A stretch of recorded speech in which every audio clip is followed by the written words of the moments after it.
And here with me now is one of the co-authors, Anita McBride, former chief of staff to Laura Bush and director of the American University's First Ladies Initiative. Anita, the book is extraordinary. It is a missing part of history. And to help me here, because I'm losing my voice, so you talk to us about why it was so important for you to do a textbook, first for high schools, colleges, and the like, and then a trade book, so a more popular book that's coming out later. That's right. On the First Ladies. That's right. This is filling a gap in academic literature, Andrea, and thank you very much for giving attention to First Ladies. You've been a champion of their work and their contributions, and we are very excited. The three co-authors who are founding members of the First Ladies Association for Research and Education that you helped us launch 2 years ago, we were approached by a publisher to do a book. We decided it should be a textbook because there isn't one. The fact that this is the first is sort of hard to believe, but we're happy to be the ones to do it. And we cover everyone from Martha Washington to Dr. Jill Biden, who graciously gave us an interview and also wrote the foreword for the book. As an educator and as a First Lady, it was a perfect one to do it, absolutely. And we have also, you know, Jill Biden's impact. She is a working teacher in community colleges and has kept that up. I don't know how she does that. That's right. She made a major swing out west this weekend. Melania Trump's absence is raising some questions as well. Donald Trump told Kristen Welker he likes to keep her away from it, like away from the fray.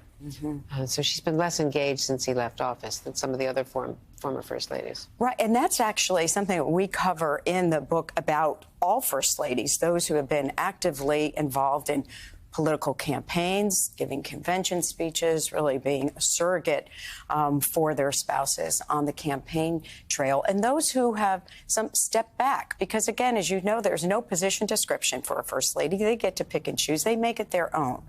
But we have, in modern times, come to expect the visibility of the president's spouse to be out there, whether it's supporting a policy initiative, advocating for it, being on the campaign trail, and then once they leave office, you know, continuing to support the issues they worked on. That's part of their legacy, too.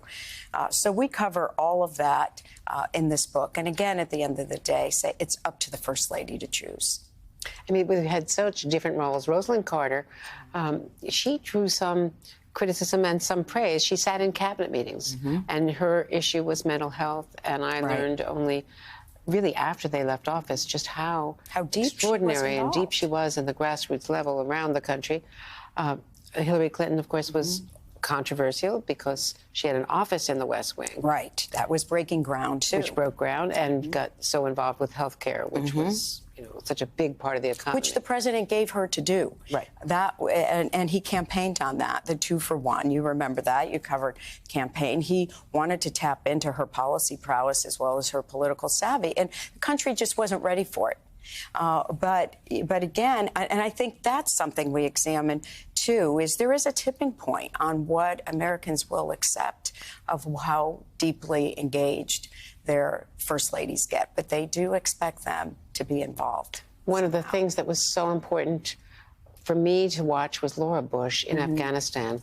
We went to the American University in Kabul. It was the first co-ed higher education. She was deeply involved in launching that. Yes. She was really the patron of it. That's right. And then kept it up. I know that from watching you and Laura Bush and Karen Hughes that you kept going back and making sure that the Taliban did not, you know, make inroads before, of course, the collapse of the government. Sure. That they had, women had rights, and those, I spent They were making great progress on those trips with those young women, and what they told me about how much courage it took for them to defy their elders, their fathers, their brothers. Right. Some of them were banned. Right, and they felt they had a champion in the American First Lady, and others, and Secretary Clinton, you know, partnered with Mrs. Bush on supporting this. And the goodness, as difficult as all that is, you know, it's not for naught. The AUAF, the American University of Afghanistan students, are able to still study, some online, but then others in Qatar, third-party countries. But again, that is an example of it's a very brave issue to get out there to support.